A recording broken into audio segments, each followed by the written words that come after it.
Welcome to Madasaling Pinoy, your prayer partner.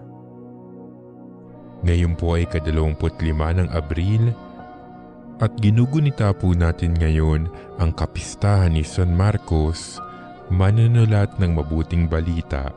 Ang mabuting balita ng Panginoon ayon kay San Marcos. Noong panahong iyon, nagpakita si Jesus sa 11 alagad at sinabi niya sa kanila, "Humayo kayo sa buong sanlibutan at ipangaral ninyo sa lahat ang mabuting balita. Ang sumampalataya at mabinyagan ay maliligtas, ngunit ang hindi sumampalataya ay parurusahan. Ang mga sumasampalataya ay magtataglay ng ganitong tanda ng kapangyarihan. Sa pangalan ko'y magpapalaya sila ng mga demonyo at magsasalita ng ibang wika.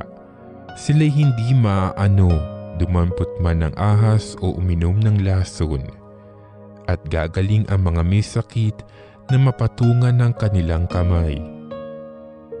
Pagkatapos magsalita sa kanila, ang Panginoong Jesus ay iniakyat sa langit at lumuklok sa kanan ng Diyos. Humayo nga ang mga alagad at nangaral sa lahat ng dako. Tinulungan sila ng Panginoon sa gawaing ito. Pinatotohanan niya ang salitang kanilang ipinangangaral sa pamamagitan ng kapangyarihang gumawa ng himala na ipinagkaloob niya sa kanila. Ang mabuting balita ng Panginoon.